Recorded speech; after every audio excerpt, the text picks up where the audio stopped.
Bonjour à tous et à toutes. Avez-vous appris la nouvelle? Le Maroc propose d'aider les membres de l'AES avec un accès à l'océan Atlantique. Évidemment, les plus alignés d'entre nous vont sauter sur l'occasion et dire que le roi Mohamed VI est l'ami de l'Afrique, alors qu'en réalité, il ne fait que sauter sur une opportunité. Alors, encore une fois, un pays n'a pas d'amis, un pays n'a que des intérêts. Si les pays de l'AES passent par le Maroc pour faire l'import-export, devinez qui taxera et aura son mot à dire sur l'import-export des membres de l'AES.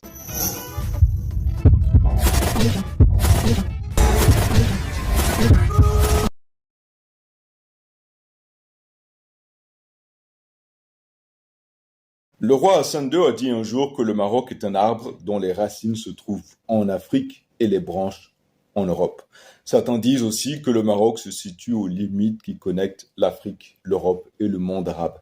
Les statistiques disent que le Maroc est un État arabe dont la moitié de la population parle le berbère ou le français comme langue maternelle. Sur le plan géographique, le Maroc se situe en Afrique, mais sur le plan politique, le Maroc s'est éloigné de l'unité africaine pendant 30 ans en signe de protestation. En effet, en 1984, le Maroc a quitté l'Union africaine parce que cette dernière avait reconnu l'indépendance du Sahara occidental que le Maroc considérait comme l'un de ses territoires historiques. D'ailleurs, jusqu'en 2017, le Maroc était le seul pays d'Afrique qui n'était pas membre de l'Union africaine. Mais cette situation changea lorsque le roi Mohamed VI entama une campagne médiatique et politique pour rejoindre le bloc africain, en déclarant que l'Afrique était sa maison. Je cite, « Je suis chez moi et je reviens à la maison ». Fin de citation. Au moment du vote qui s'est déroulé à Addis Ababa, il a été décidé de laisser la question problématique de l'indépendance du Sahara occidental pour un autre jour et de la résoudre après le retour du Maroc dans la famille. Donc, après un débat tendu, 39 des 54 États membres de l'Union africaine ont accepté de réintégrer le Maroc malgré la résistance de l'Afrique du Sud et de l'Algérie. Certains analystes disent que le Maroc joue un double jeu. Elle a rejoint l'Union africaine, non pour le bien de l'Afrique, mais dans l'espoir qu'être au sein de l'Union africaine lui apporterait les gains diplomatiques nécessaires pour légitimer le Sahara occidental comme sa possession historique. En réalité, réintégrer le Maroc dans l'Union africaine est une décision incompréhensible pour plusieurs raisons que j'expliquerai dans cette vidéo. Voici la première.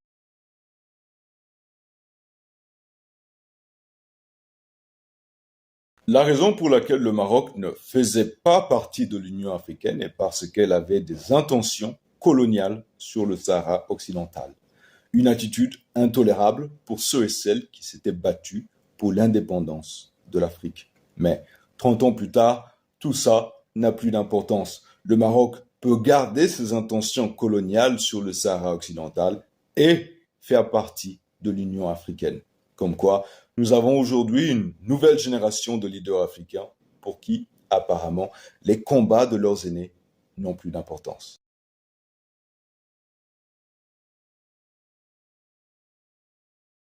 Aussi, il faut savoir que sous le règne du roi Hassan II, une grande partie de la politique marocaine a pendant longtemps été décidée non pas à Rabat, mais à Paris et à Madrid. Et je ne l'ai pas cru quand je l'ai appris, mais c'est aussi la raison pour laquelle le Maroc a demandé en 1987 à adhérer à l'Union européenne. Un pays africain qui demande à être membre de l'Union européenne, c'est à se poser des questions. Évidemment, la demande a été immédiatement rejetée sur le motif que le Maroc n'était pas un pays européen. Mais, contre toute attente, le Maroc a continué à lobbyer les pays membres de l'Union européenne pour en devenir membres. Néanmoins, malgré les rejets systématiques, les demandes pour devenir membre de l'Union européenne ont continué jusqu'au début des années 2000. Puis, lors de sa visite d'État en France en l'an 2000, le nouveau roi du Maroc, Mohamed VI, a fait pression sur Paris pour que la France supporte sa candidature. Selon Mohamed VI, le moment était parfait parce que l'Union européenne avait accepté l'éligibilité de la Turquie en 1999. Cependant, ce que le roi Mohamed VI n'avait pas perçu et le fait que la situation de la Turquie en tant que nation transcontinentale à la croisée des chemins entre l'Europe et l'Asie en faisait un pays d'une importance géostratégique pour l'Europe.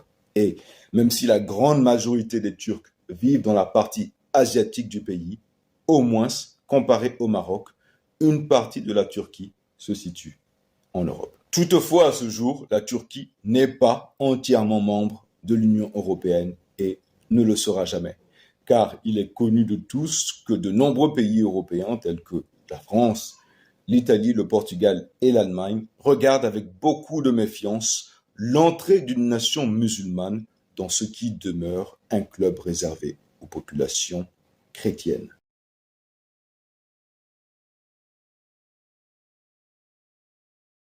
L'Union européenne reste cependant le plus grand partenaire commercial du Maroc et un client clé pour ses produits manufacturés et agricoles. Les touristes français et espagnols représentent d'ailleurs la moitié des touristes qui visitent le Maroc. En plus, le Maroc est devenu essentiel pour l'Europe dans le combat contre le terrorisme et le contrôle des flux migratoires humains vers l'Europe. En fait, sur le plan politique et économique, le Maroc est plus proche de ses partenaires occidentaux que de ses voisins d'Afrique du Nord et d'Afrique subsaharienne. Mais pour l'Union européenne, le Maroc n'est pas son plus proche partenaire, malgré leurs intérêts communs.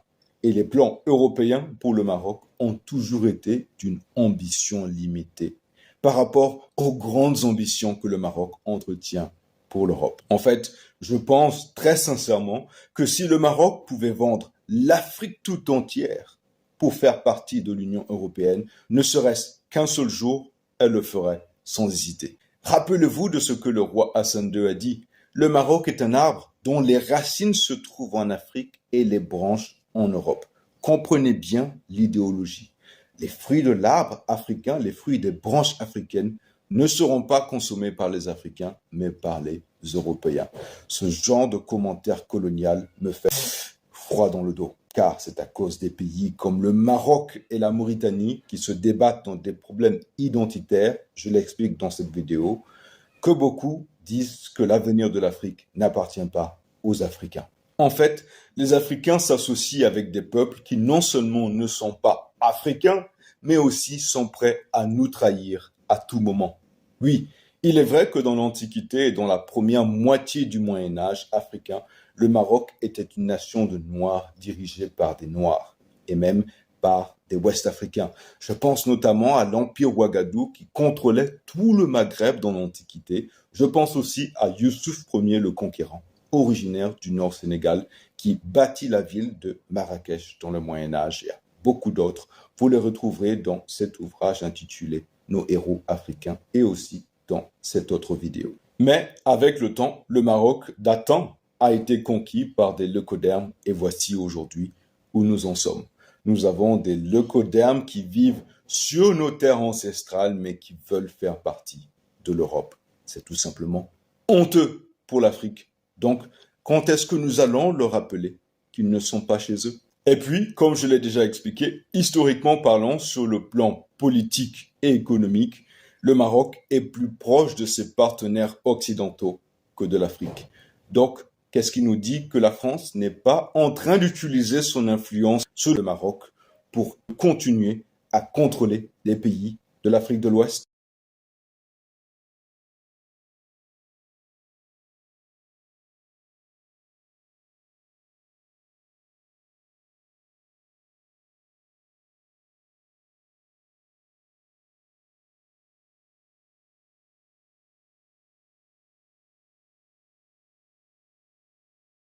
Bref, de nombreux analystes ont conclu que la principale raison pour laquelle le Maroc n'a jamais réussi à obtenir le statut de membre de l'Union européenne est due au simple fait que le Maroc est un pays musulman. Oui, il y a d'autres critères à suivre pour qu'un pays puisse prétendre à l'adhésion à l'Union européenne.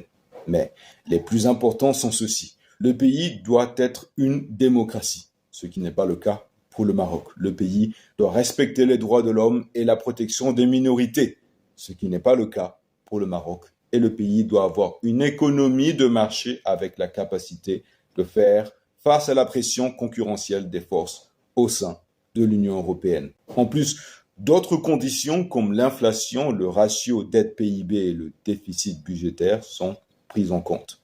Mais essentiellement, c'est la religion que pratique le Maroc qui gêne les Européens. Et enfin, nous avons la géographie, le point le moins controversé de tous, car pour les Européens, il n'y a aucune solution. Il suffit de regarder n'importe quelle carte et voir où se termine l'Europe et où commence l'Afrique. Pour la Turquie, c'est un peu différent. Il n'y a pas de grande étendue d'eau naturelle qui sépare la Turquie de l'Union européenne. C'est pourquoi plusieurs géologues affirment que l'Europe et l'Asie sont en réalité un seul continent, l'Eurasie. Je l'explique dans cette autre vidéo.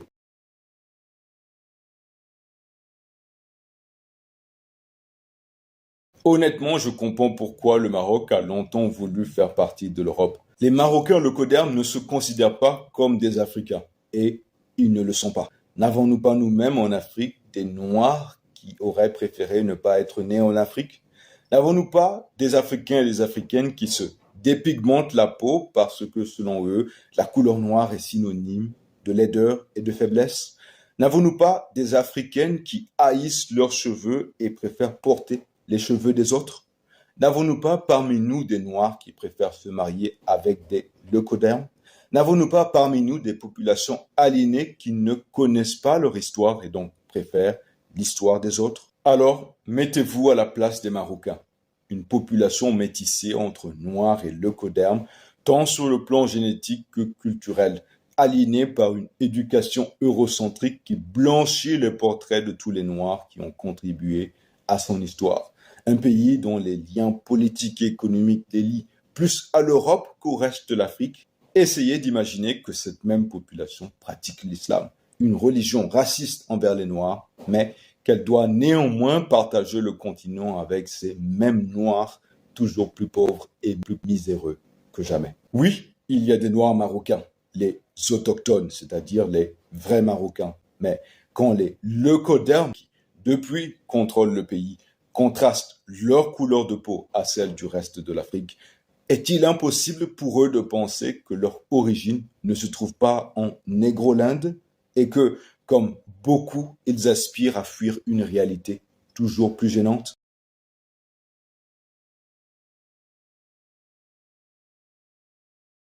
Ah, j'allais oublier. Savez-vous que c'est le Maroc qui engendra le déclin de l'Empire sans rail? En effet, en 1590, le sultan marocain Hamad al-Mansour, un musulman, envoya son armée dirigée par Djoudar Pacha et un an plus tard, en 1591, Djoudar Pacha arriva dans la vallée du Niger et mit en défaite l'armée de Askia Isha II à la bataille de Tondbi avant d'occuper la capitale Gao, de saccager Timbuktu et de repartir avec des tonnes d'or, des millions de bétail et des milliers d'hommes et de femmes qui seront faits esclaves au Maroc. Et ça, vous ne l'apprendrez pas dans le système scolaire africain actuel. Donc, pour les Africains, puisqu'il n'y a aucune possibilité d'avoir un recul historique, tous les pays sont nos amis.